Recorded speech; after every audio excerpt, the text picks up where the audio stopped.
So welcome everyone to the AFS USA Educator Webinar Series. Today we're going to prepare everyone with two different learning activities that are infused with some intercultural learning concepts to help students both emotionally connect to the content area that you teach, but also in the second activity to help them learn in a very personal way how to verify sources so that they make very informed and good decisions moving forward when they are doing research and conducting, looking at different resources that you may provide them in the content area. So to get started, just as a lot of you may have come to us through social media and you are not necessarily part of the AFS network, we welcome you. Also wanted to take just a moment to help introduce AFS USA to those who are not familiar with the organization on the call. So AFS USA is, for the most part, a student exchange organization that has been around for about 70 years. But it was started by ambulance drivers roughly 100 years ago. Who certainly wanted to end any sort of violence, and doing that through the idea of exchanging cultures so that young people learned in a very personal and interpersonal way how to connect with others to prevent further violence and future issues in that regard. So you can see by our mission statement that it is certainly something that we feel very strongly about empowering citizens and making sure that as many people as possible have an intercultural learning experience. And so that stretches well beyond our reach with our exchange students, but it definitely includes the educators who not only support them throughout the year, but those who just want to involve all of their students in having an intercultural learning opportunity from their seat in the classroom, even if they don't have an opportunity to go abroad. So as an intercultural learning organization, AFS does revolve around 4 educational goals. This is how we put together our content to prepare our students for international experiences, but it is also how we focus our attention when we're building materials for educators. We typically start with the student or help the teacher work with the students, starting at a very personal level, because there is an aspect of them needing to understand a little bit about who they are, so that then they understand enough about themselves to interact with others on an interpersonal level. And then, of course, beyond that is the cultural level, and we certainly want to engage our students and all students in as global of a way as possible. So I think you'll see some of those components come through as we begin to work through the lesson plans that we're going to share with you today. So just to introduce ourselves, there are 2 of us on the call with you today. So I'm Jill Warner. I'm the Director of Educational Outreach for AFS USA. As of last August, I have started the position here with AFS. Prior to that, I was in the classroom. So I'm a former Spanish teacher and educator, and I also had the pleasure of serving teachers throughout the state of Indiana and their professional development at the Department of Education. So I'm going to turn it over very quickly to Rebecca Oswalt, who will introduce herself, and we'll keep going. Hi everyone, as Jill said, my name's Rebecca Oswalt, and I have been with AFS for about 4 years now, currently working in our intercultural learning, intercultural education department, but my background with AFS is actually in our support department, dealing with student issues that happen on program, and before that, my background is actually in counseling, psychology, and international peace and conflict resolution. So hopefully a couple of the skills that will help you all as you're thinking about the activities we share today. Okay, thank you so much, Rebecca.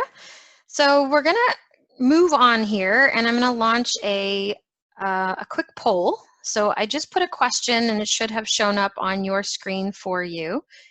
And this is just to give us a quick idea of what experience with some of the technology platforms that we're going to share with you today have you had? So feel free to answer right there on your screen. I can see some of you are. Those answers are coming through.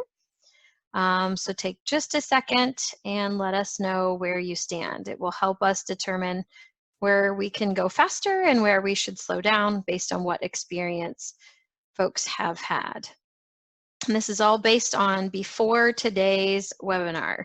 What experience have you had with these different technology platforms? So we've got almost everyone has voted. Looks like maybe one or two of you have not. So I'm going to give you just one more moment to hit submit. And then I'm going to share these results with everyone.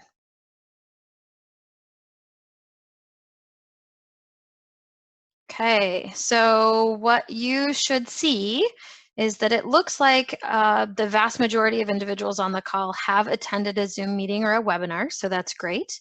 And about 2/3 of those people have actually had the pleasure of leading a Zoom meeting or webinar. So we're gonna go through some of those Zoom pieces fairly quickly when it comes to leading that webinar, since most of you have some experience with it. Looks like about 3/4 of you, 2/3 of you have never used a Padlet, but you may have contributed one, and just a few of you have created one, and a couple of you have some experience with Symbaloo and Newsela. So we're gonna keep going here, because those are all things that you're gonna have some experience with by the end of today's call. So that is good news. You can consider yourself an expert on each of these platforms, hopefully by the end of the call. So where we're going to start right now is with Zoom. Clearly, you are all successfully engaged as participants in a Zoom, but we're going to give you some of the tips and tools on how to arrange a Zoom. And given the current situation across the country and the need for platforms like Zoom, they have extended the limit for teachers, as long as they register with their school email address, for basic accounts. So you no longer have a limit of 40 minutes, and you're allowed to basically get your entire class on a call or on a meeting with you. So one thing that we wanted to do to make sure everyone had access to some other how-to videos in case this didn't give you enough information to get started, but all of the helpful information, including tutorials from the Zoom people, information about how to make sure you're abiding by the Family Educational Rights and Privacy Act, how to prevent students kind of bombing your webinar and doing some of the sneaky things that we all know teenagers can do, especially when they get very good at technology. And another how-to video that I thought was very easy to follow from an organization called Teachers Tech. I have put all of those links in one place, since it may be something difficult for you to be able to try to click on when you're watching a Zoom. That is a Symbaloo web mix that you would be able to type into your browser on a different tab so you don't disconnect from the webinar. But that would allow you to access all of those training videos, even the link to sign up with your school account to lift that 40-minute meeting limit from Zoom, and all of the other resources from today will be shared on that same Symbaloo link as well. So the technology platform Zoom, just a few notes for you. This is what it looks like internally. These are things that even if I were to share my screen with you and show you what it looks like when I'm hosting a meeting, Zoom hides that from the participants in a Zoom meeting or a Zoom webinar. So I went in and took some screenshots so you guys could see what it looks like. So in a basic account, you have the option of having a virtual meeting. The power of the virtual meeting, you're probably seeing a lot of those pictures on social media right now where people are doing a screenshot of all of their students or all of their colleagues in a faculty meeting having a meeting. When you run things as a webinar, it is much more one-sided, if you will. So that does not allow you to take that large screen capture of everyone that's participating, because the only faces that you are ultimately allowed to see are the ones who are running that webinar that are considered panelists. So my gut reaction was that you would probably want to have a meeting with your students, because we're all at the point where we're starting to miss our students. We've had some time away from them, and you know, certainly want to interact with them. So one thing to make sure of is make sure you set your time zone. Make sure that is accurate, so that when you send out a meeting invite to your students, that it is the correct time that you want them all to log in. This is a platform that means that all students and you are meeting what we would call synchronously. So everybody is meeting live and at the same time. So some other pieces to make sure when you set up your meeting, you need to put in the name of your lesson or your class. So you'll have an option of, do you want all of your human geography students or all of your Spanish students or all of a certain level or course to log into the same meeting, or do you want to meet with each class separately so you try to maintain some aspect of that class culture? Set your date, your time, how long you want it to happen. Do you want just a 30-minute meeting with your students, etc.? If you want to have a meeting password, you are able to do that. That is a kind of a personal preference.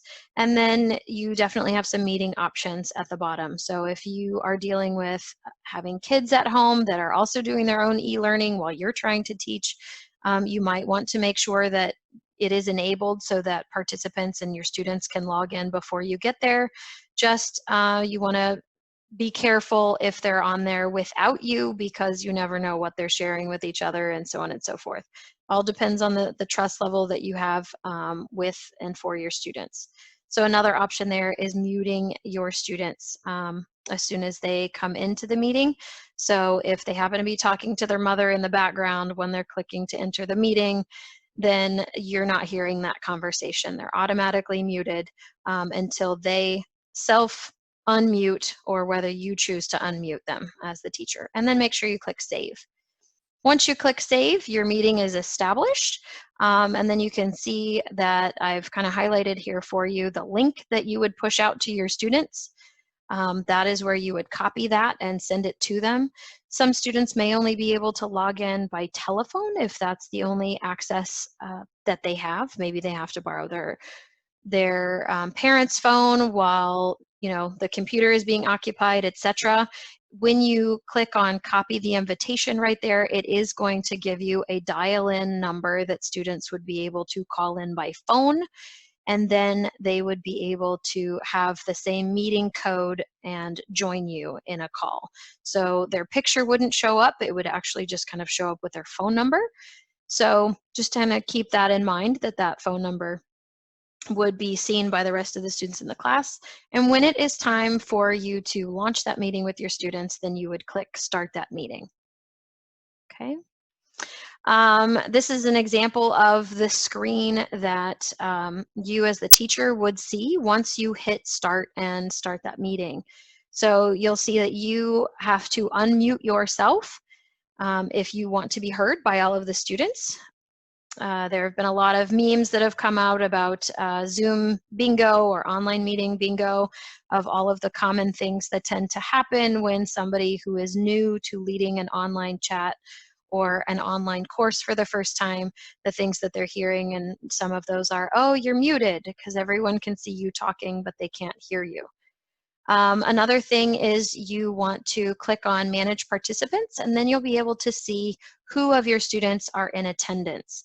You will also have the power in that menu to be able to mute them. So if someone continues to unmute themselves and talk among all of the class, or if you can see that they are talking, but they are clearly muted, you can help them in that way by unmuting them.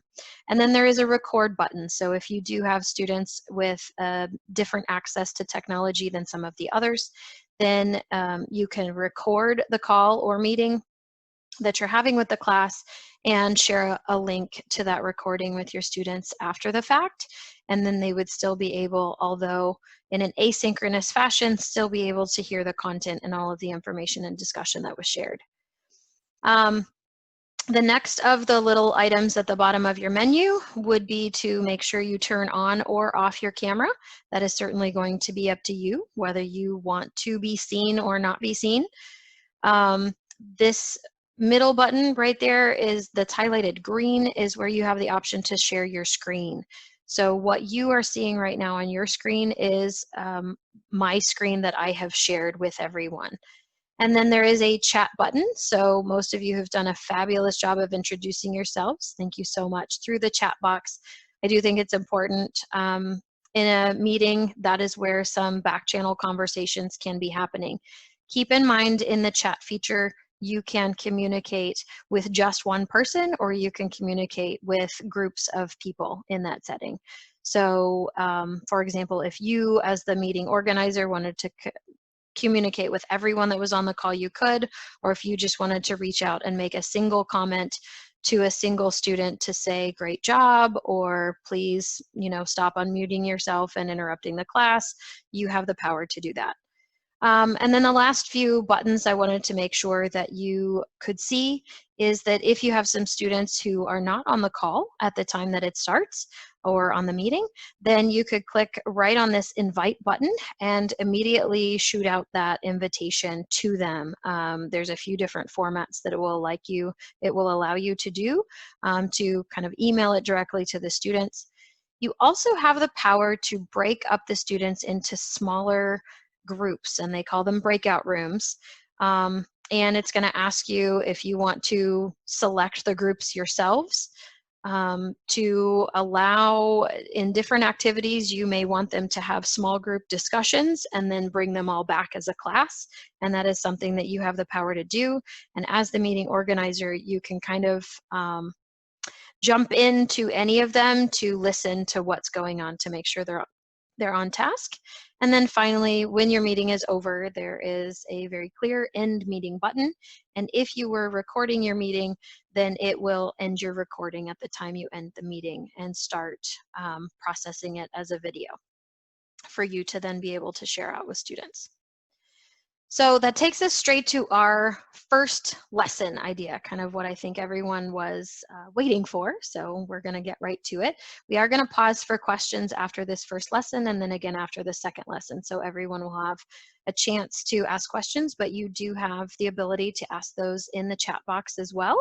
Rebecca is certainly manning the chat box and is happy to help do that. So as I promised earlier, we are going to do this in an interactive format. So you will see that there is a link in green right there that says our Padlet, because I feel like it's very important for educators before you use a tech tool with your students for you to actually have participated in it like a student. So this lesson does not require a ton of preparation from you as the teacher. You all have a lot on your plates right now. We wanted certainly a lesson idea that was a low prep activity for you. So the one thing that you would have to be able to find, or you probably already have it, is you would want a reading selection or a video that is specific to your content. So where are you going in your class right now?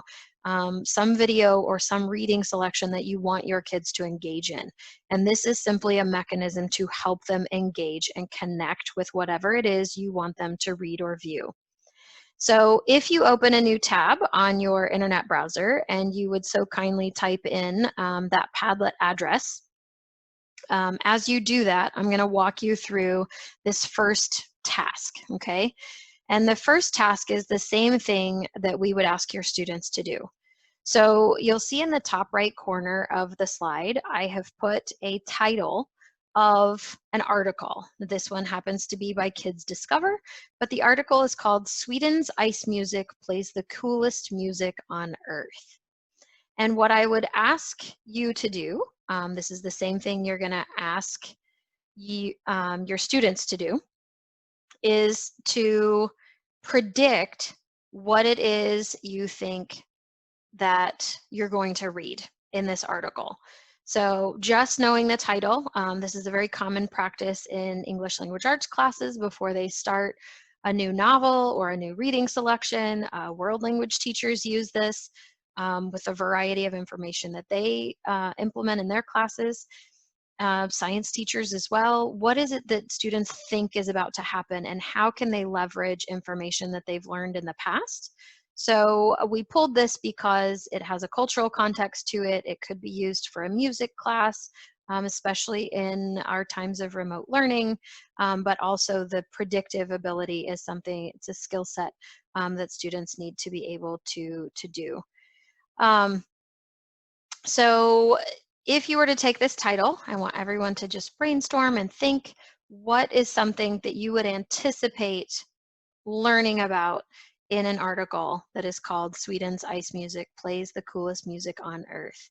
And if you have been able to, I see some chats going on about wanting the link to be posted in the chat box, and I think Rebecca is getting to that. So I also saw the question about open a new browser in a tab, so that would be on the internet.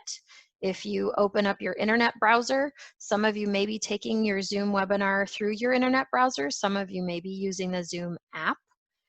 If you're using the Zoom app, then you're not using your internet browser, so you would just open your internet browser. Rebecca has put the link that you can simply click on, and hopefully that will open a new tab for you on your internet browser. And what you should see is when you get to our Padlet, that there are little plus signs at the bottom.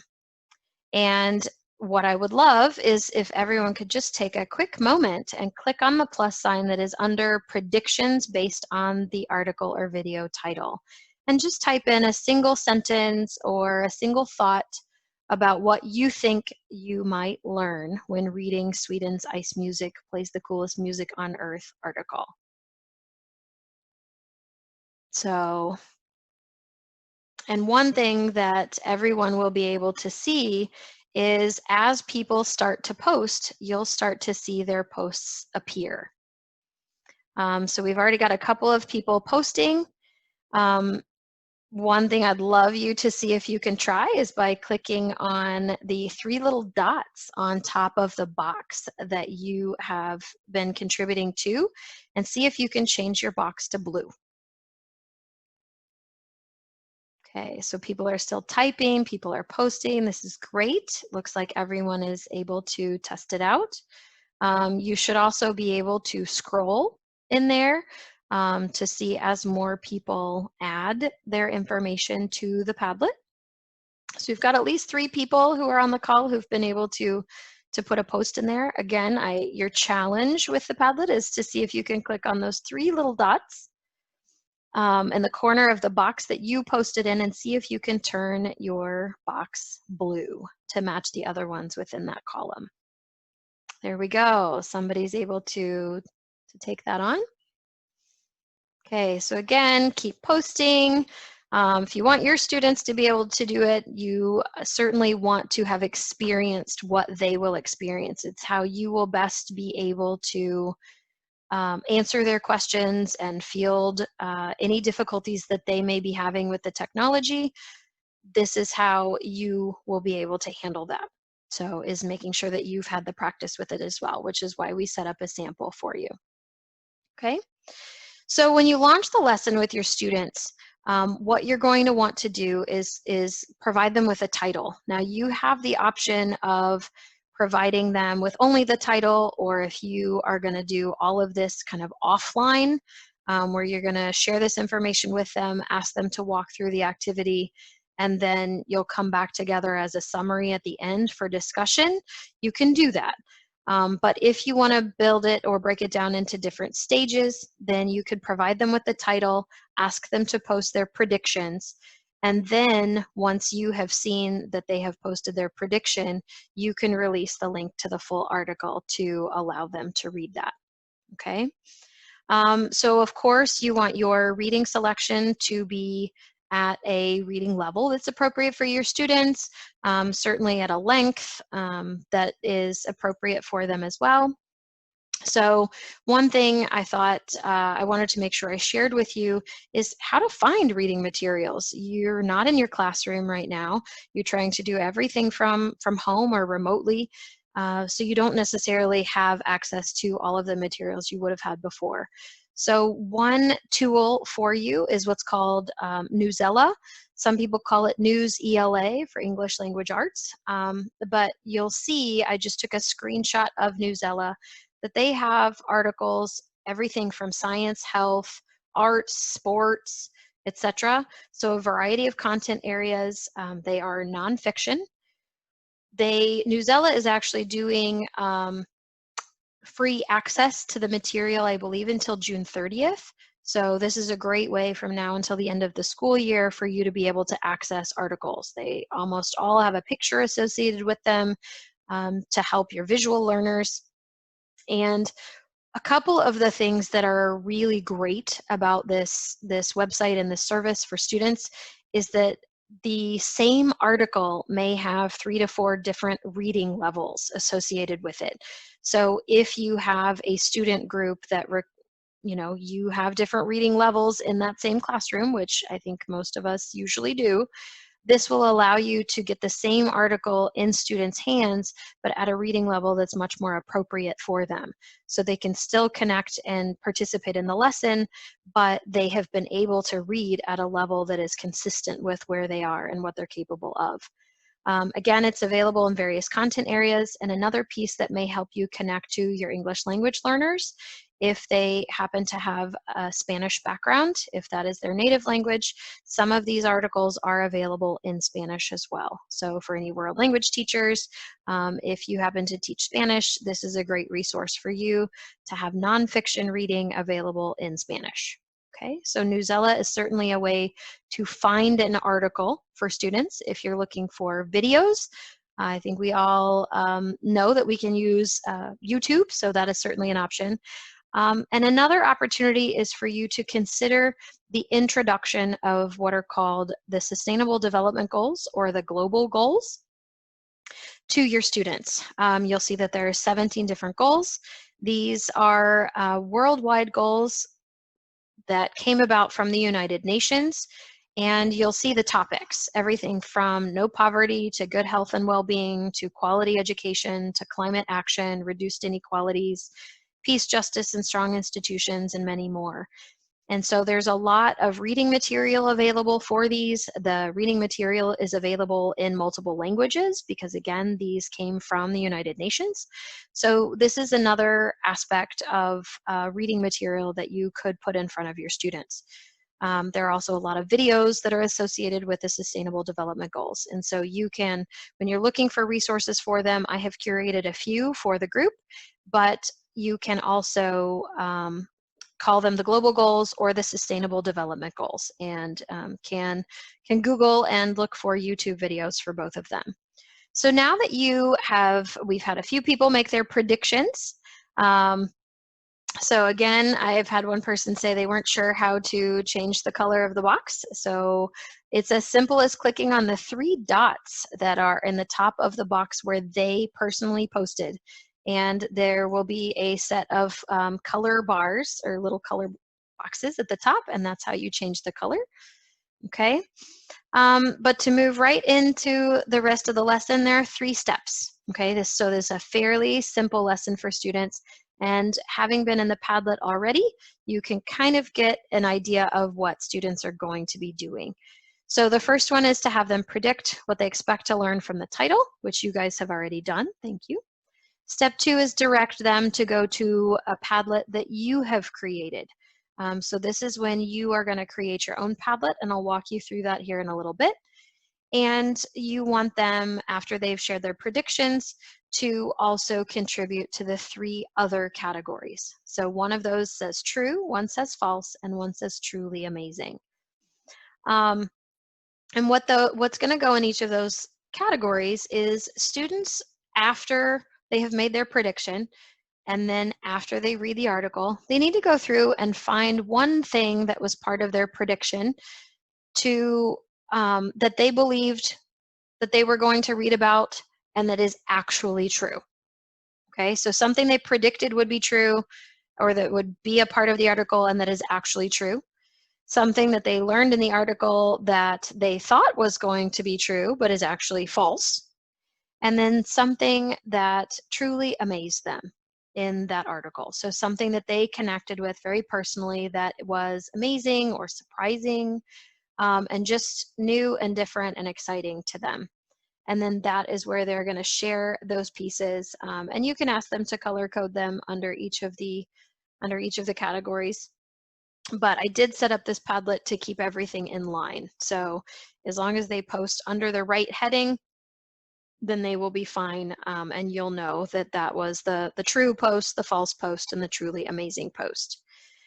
So this is an activity that we have done with exchange students when they are thinking about other cultures, when they are thinking about what they're about to experience.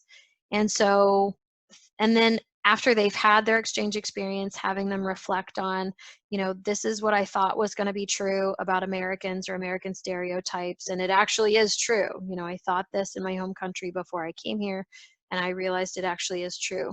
The same goes with things they had predicted would be true about the United States, and then they got here and they're like, that is not true at all. It's something completely false that's being spread as a stereotype in their home country. And then of course something that they've connected with that they felt was just truly amazing about the American culture, or for students who go abroad, about the culture in which they went and studied and lived for a while. So, but the same can happen with students in a reading or a video. And what's great about this activity is that when students are going in to find something that's true, to find something that's false, and to find something that they truly connect with, they're going to have to read through the article or watch the video more than once. And so to have students connect to the content over and over and over again, to get their eyes on it and to get them, really digging into whatever the article is or whatever the reading is that you put in front of them, this is the type of activity that, just in the nature of what you're asking them to produce for you, keeps them engaged with the material. Okay, so there was a little screenshot of our Padlet. And as a summary for the activity, after all of the students have posted, you can have a Zoom discussion with the students. Since we showed you how to set up your own Zoom meeting with them, if you want to have a live discussion with them, this is a great chance to debrief with them, to figure out, what did you find that was true? What did you find that you predicted would be true but was actually false? And what did you really connect with in the reading? And allow them to share that among their classmates and with you in a live fashion. If that is not the type of access to technology that your students have, then another option for you is certainly to have them reflect on what they're reading that everyone else has posted, and to do that reflection in a written form, and then be able to submit that to you, whether they have to handwrite it and have their parent take a picture of it and text it or send it to you, or whether that is something they can submit through Google Classroom or whatever platform you use.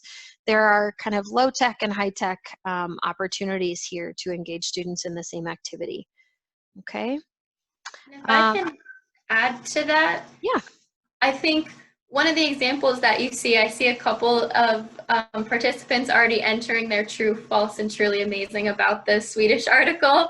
And you can see an example that Jill mentioned before about American stereotypes, where, we entered for ourselves for showing you that maybe something true about American stereotypes is teens are always on their cell phones. Maybe something false is all Americans are overweight, and the obsession maybe Americans have with football culture, American football, is something that would be an example of a different article that's truly amazing. I think you'll get students predicting different things, so you will also, your true column will be a mixture of true. Something that someone thinks is true, another student may have put in the false column.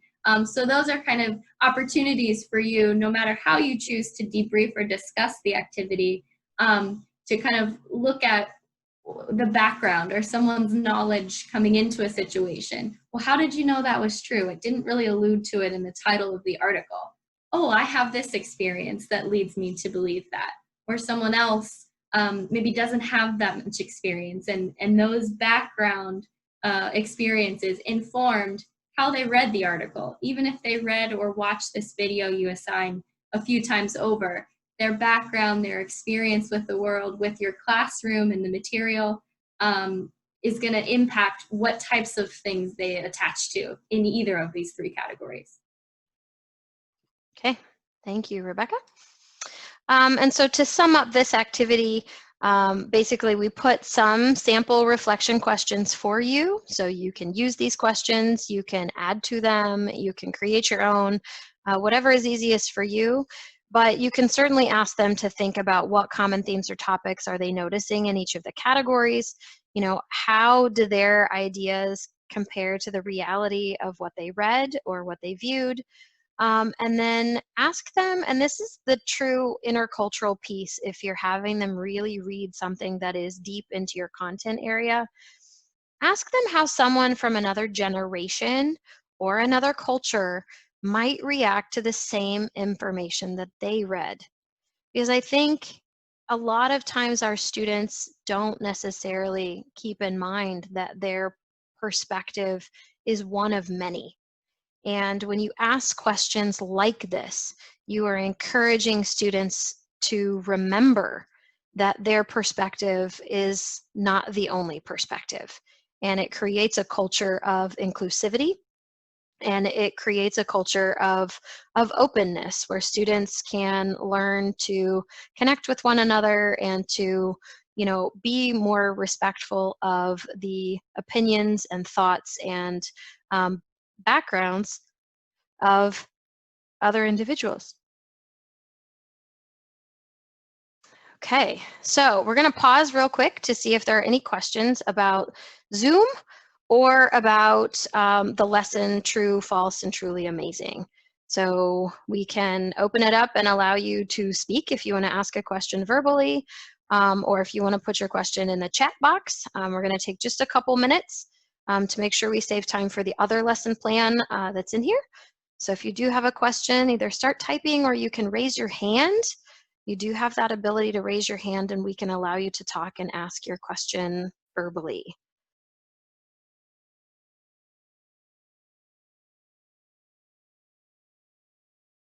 Okay, so going once, going twice. Jill Vesna's commented in the chat that she loved this activity, how open-minded it is, but at the same time, students are able to personalize it. Yes, thanks, Vesna. Okay, so we're going to go ahead and move straight into our, oh, I do see a question that's come through about, can you send us this material by email? Actually, yes, everyone who is on the call today will get a follow-up email from me, if not this afternoon, first thing tomorrow morning, and it will have a link to the Symbaloo that I gave you the link for at the very beginning of the call. You'll see that same link at the end. But it will have that link in it. It will also, in that Symbaloo, have access to all of the actual lesson plan handout. You'll be able to have the sample Padlets. You'll have access to this recording as well. So if you want to reference that later, you can. So we are not trying to keep any of this to ourselves. This is certainly stuff that we want all of you to be able to have access to. So as we move on to our second activity, I put a quick poll for you on the screen. So after engaging with us with the True, False, and Truly Amazing activity, just a simple question of how likely are you to use this activity with your students? And that doesn't even mean that you are going to use it immediately during this time of remote instruction, because hopefully you can see that this is something that can be done in the classroom setting as well. You can break the kids into small groups, you know, have small group discussions about what they learned and what they connected with in the article, and so on and so forth. So, okay, so it looks like we've got almost everyone who has voted. We're waiting on a few more people to contribute their response. Okay. All right, so thank you for answering that question for us, and we're going to move right into the second lesson. So a lot of you told us at the very beginning of the call that you had contributed to a Padlet, but you hadn't necessarily created your own. So we're going to walk you through just a couple minutes of how to create your own Padlet. Padlet is a website that does allow you to have a free account as an educator. So you can sign up. It does limit the number of Padlets that you can have when you have the free account, but I'm going to show you a tip at the end as to how you can continue utilizing the free account and still capturing the information from Padlets that you've used. So the web address is there. Again, it's going to be in the Symbaloo that we provide you, so you'll have the link for that. You don't have to worry about trying to write it down or remember it. And once you create your own account and you log in, it's literally going to give you a menu of making a Padlet, joining a Padlet, seeing a gallery of Padlets that other people have created, or if you manage other people, or if you have a team Padlet or something like that for a business or organization, then you would be able to use that link as well. So if you're going to create your own, I think it is pretty intuitive to click the little plus sign and say make a Padlet. When you do that, you're going to be given a screen with 8 different types of Padlets that you could create. And for example, a wall, you guys saw when you posted on the Padlet a little bit ago that everything went into specific columns. That is because I used what's called a shelf, where there are very specific columns in that to keep all of the information in their column. So everything that's a prediction, I wanted to be in the prediction column. But there are others, like a wall, which every time somebody clicks on the little plus sign and contributes, then it's just going to put all of their boxes on one big wall. The Canvas allows you to scatter things and connect things in different ways. A grid is kind of like the wall, but you'll see that it keeps everything very in line with one another.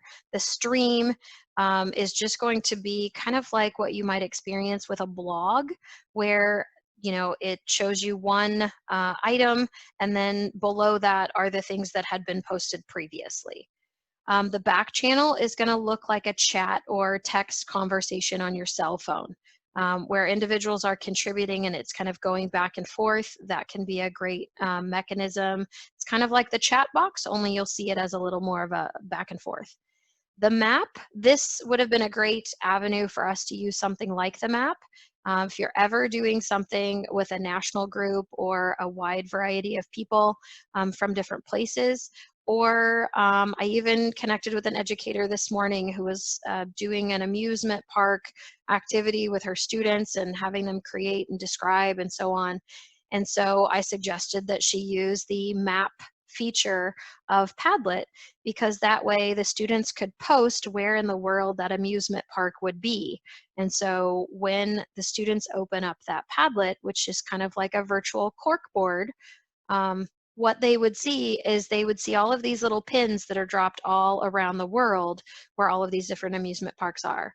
And I would imagine that any English language arts teacher or social studies teacher, or even some of our language art or our world language teachers would really enjoy the timeline feature if they're having students summarize information or contribute to building a timeline for a novel and how events happened, in relationship to other events and so on. So these are all different types of Padlets that you can create, but the one that we are using is a shelf. Okay. And then it's fairly intuitive. Padlet is not super complicated when it comes to creating your own. You do have to choose a name, a title that you want to give it, okay? I don't think you want to have yours called the Supercalifragilisticexpialidocious Shelf, but you'll find that the Padlet creators are pretty funny, and they put little emojis in different places, and they just drop in some very funny comments here and there throughout, just to keep you smiling as you build stuff. So you'll want to describe it. That is a place where you can put the instructions for students, is in that description. the address, and I'm just going down this middle section of the slide here, the address, it will allow you to change the last portion of the address. You don't have to have this weird conglomeration of letters and numbers. You can call it something specific as long as that name has not been taken by other people who've created a Padlet. So, you know, if you want your Padlet to be called, you know, Miss Smith's Padlet, you can do that, as long as Miss Smith somewhere else hasn't already created that same name. You get to choose your color scheme, your font, all of that is just personal preference. And then when you get down here at the bottom where it says posting, I have blown that up a bit on the side so that you can see these very clearly.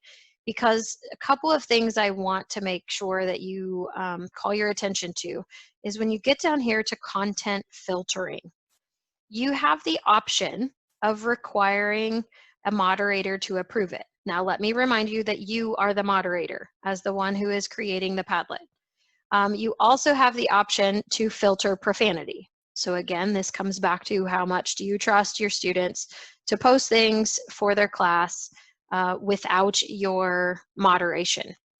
So it will replace any profane words that it sees with cute little emojis, because that's part of the humor of the people who created the Padlet system. But you're going to see what this require approval or require a moderator section looks like here in just a second. Okay, because I created a second Padlet, and Rebecca, if you want to go ahead and put the second Padlet address in the chat box, I think it would help all of our participants so that they can click onto our next Padlet. But that require moderator approval will appear very obvious here in just a minute. The last thing, and really the last thing you do before you make your Padlet, before you release it to your students, is to determine the privacy setting, okay? You want to make sure that they have access to it, but you also want to make sure that they can write to it. So for example, what I've chosen for the ones that you are utilizing throughout our call today is the option of secret, which means anybody who's coming in from the random public who did not come through our webinar, the Padlet address they wouldn't be able to find our Padlet just by Googling it, okay? They would actually have to have the link. So once they have the link, anybody who has it can access it. So that is the option that I have chosen. The other piece is the visitor permissions.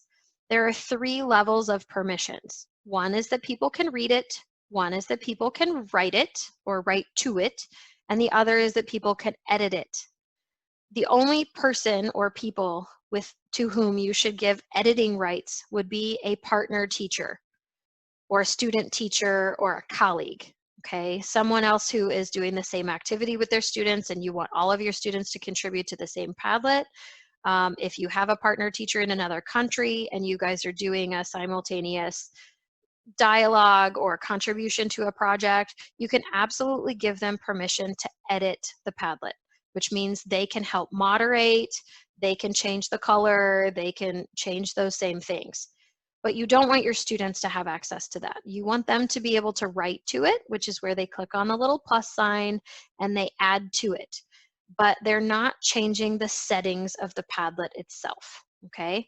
And then if you forget and you leave that one to that they can write or just read it, then they won't be able to contribute to it. They can only see what other people have contributed to it. Okay, so once you fix your privacy setting and make sure it's what you want it to be, then you have, and you'll see this giant menu of options on how to get this information out to your students. You can copy a link and send it out to them on Remind 101. You can get a QR code and post it somewhere. You can embed it in your blog or your class website, email it directly to them, or share it directly through your Google Classroom. So whatever the technology is that you're using and that you and your students are already familiar with, that is what I would suggest as far as the mechanism to help them have access to it. And the one thing I promised I would share is, because the free account of Padlet does limit how many Padlets you can have on your free account, it does give you the option of exporting the information. So after your students contribute to your Padlet, if you want to save that information for the following year and use it as a sample for future students, or if you just want to capture that information so that your students can utilize it later, etc., you can save your Padlet as an image, you can save it as a PDF, and you can even export that information to an Excel spreadsheet or print it. You have lots of different information or different ways to capture the information that your students contributed. Okay, so on to our next lesson. Okay, so lesson idea number 2 is called interview someone. And again, we tried to keep our materials needed pretty slim. So the materials that you actually need are a willing person. So you need another human that is willing to engage with students and have students kind of investigate them. Okay, so think through your list of colleagues, maybe extended family members, etc., of who might be a willing interviewee. So maybe coaches, counselors, graduation coaches, media specialists. If you do have exchange students in the building, well, at your school, I won't say in the building right now. Local business owners that are just looking to connect with people, retired educators, parents of students, AFS volunteers, lots of different options out there for potential interviewees, but you got to have somebody who's willing to be contacted and investigated by students. And so Rebecca has already put the link to our new Padlet in the box, okay, in the chat box, so you can all click on that while I keep talking. And to launch the lesson, fairly simple, okay? You need to have talked to your interviewee to make sure that they're game for this, okay? But then you want to pre-assign or allow your students to self-assign, but you want to divide your students into groups, however you choose to do that as an educator. And depending on how many interviewees you have, that will depend on how many groups you put together, okay? And because there are 3 segments that you will see on the Padlet of types of interviews that are going to be happening, it's best that when you create your groups, you put them in multiples of 3. So I would suggest having at least 6 kids in a group, but you can have 9, 12, even half your class, 15 kids. If you really had to and you only had one interviewee, and you have 30 students, then you can have groups of 10 if you must, okay? So here is the next piece, okay? So this is what the groups are gonna be doing, okay?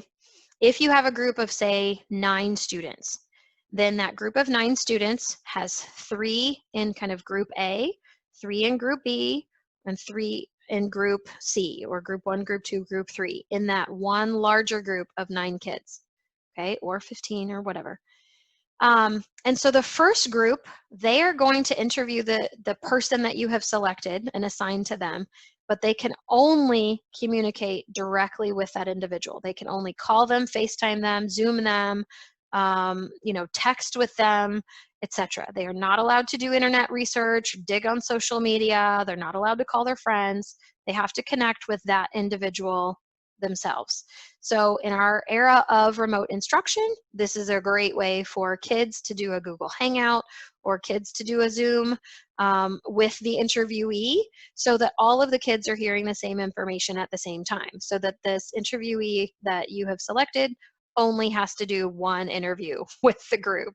Okay, it might be a little annoying for them to have 9 different kids or 5 different kids or 3 different kids call them and FaceTime them to gather information. Group 2 can only use Google, social media, and the internet to investigate the interviewee. They cannot call the person, they cannot call friends of friends or reach out to them via email.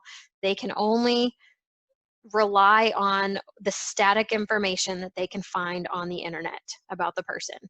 And then group 3, this group, they cannot call the individual, they cannot Google or use social media.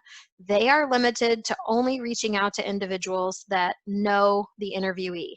So for example, if you pick a coach, for example, they can interview former athletes on that coach's team. They can interview the coach's wife. They can interview the coach's son or daughter. There are lots of different, opportunities there, but you've got options, okay? But they're not allowed to use the internet, and they can't call the interviewee themselves. And then you'll see on our Padlet, if any of you have gone ahead and clicked on that students are going to post their information in the appropriate column of the Padlet. Now, the reason I made a big deal about making sure you decide whether or not you want to moderate the information is because, and I'm going to show you this screen here, the student view is on the left, the teacher view is on the right, okay? So if I were a student, okay, it would look like no one has actually posted in the personal interview person A column. If I were a student, it would look like no one has posted yet in the digital investigation of person A in that column either. But when you look at the teacher view, you will see that somebody has contributed and they have posted there. The difference is me as the moderator, I have not approved them, which means the students cannot see that information. So if I were you to do this activity, I would actually select that I want to moderate all of the posts. And I would do that because in this activity, you want to make sure that what the students are contributing comes from their perspective about what they learned. You also don't want students to look at it and go, oh, but I only found like this little piece of information and this little piece of information, and this other group has like oodles and oodles and oodles of information about the person, because that's actually part of the goal, is for them, once it's all released, that comes out in the debrief. Okay? And so then once everyone is posted, okay, they've all done their homework, so to speak, then you release all of them and you give kids a chance to go in and read everything on the Interview Someone Padlet. You want them to read it all, okay? And then you can Zoom with them, or you can ask them to do a static or written reflection of all of this, but we've given you some discussion questions, okay? What were the pros and cons of collecting information in the way that their group was assigned? Again, you may have students who are like, well, we couldn't find much information, or the only information we could find was always super happy, but nobody's that happy, right? But that's the social media profile that they have let the public see about them, okay? Why must we be careful using just one source of information? This is the, now kids have truly connected with a human or with their social media, etc., and engaged in this activity. And now we're asking them to evaluate, well, why? Why do we want to look at more than one source of information? And then finally, outside of learning about this individual, to what other situations can we apply the same process, okay? And that is where you're gonna move them directly from this, which is gonna seem like a really fun activity for kids, to your content area, and give them something to read, which again, you could go back to Newsela if you need an article or something like that. Give them something to investigate and have them apply the same concept of looking at multiple sources. Rebecca, is there anything you want to share about this activity and especially the debrief of it with the group? I just want to encourage you all again to, if you're going to do this activity, to moderate the responses. The few times that I've run this activity with an in-person group of participants, that's been one of the main questions that come up. Well, I don't have anything to share by the time you reach the debrief. And that is the important piece of the debrief is, well, why is that? Why do you think that your list is so short compared to someone who maybe got one-on-one time with the interviewee? A lot of times you'll find similarities in the types of information that all three groups were able to find, or you'll find common themes, as Jill was suggesting beforehand. Someone's social media profiles, whether that's personal profiles or maybe a LinkedIn page, a professional page, is going to look a whole lot different than when you are talking to their spouse or them directly. You have the opportunity as the interviewer to ask pointed questions. I want to know about this, this, and this, where you don't have that availability in these other methods. And to take that a step further, when you're thinking about how to apply this to your content areas, I think what's going on in the world right now is a really good example of, why do we have to be cautious of taking just one set of information? Someone told me this, so it's 100% true. Challenging your students to think outside the box and similar to the last activity, be able to take on different perspectives here.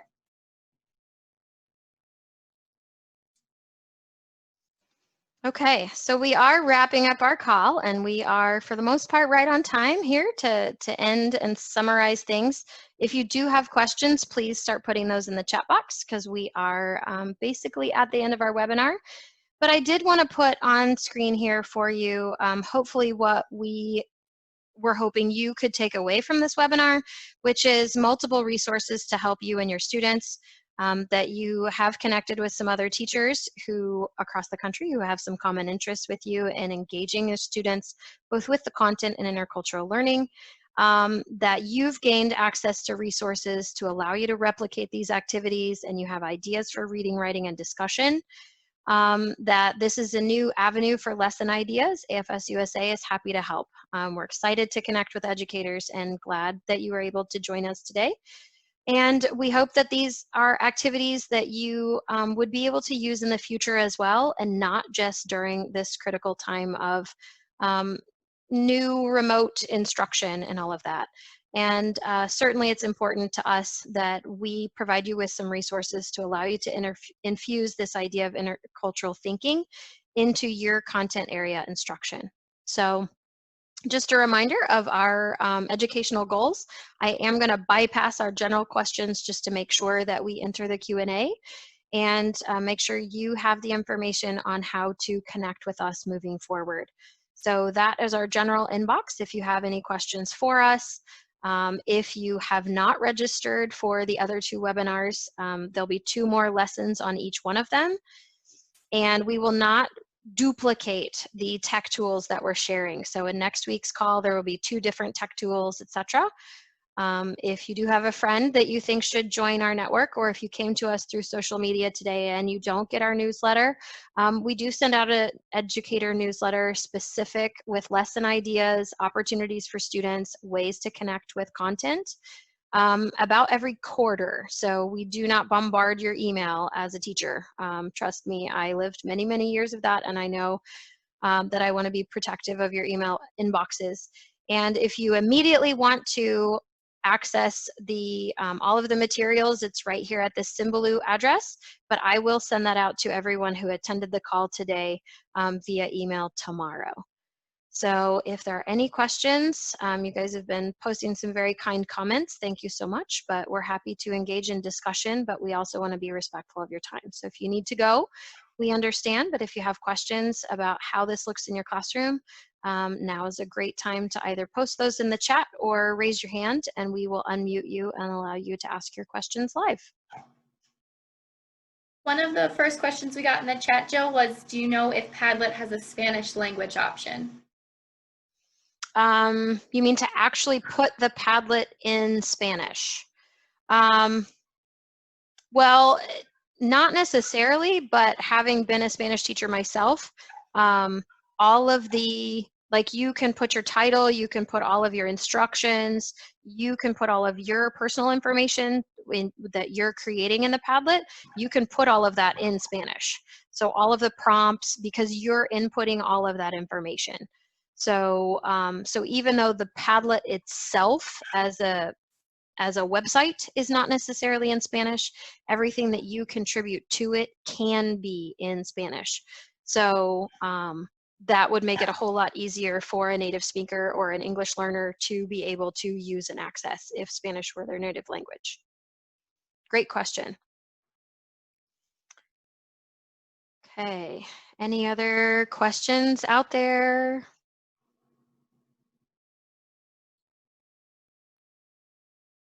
It's great. Our Japanese teacher says it lets me input and type in Japanese.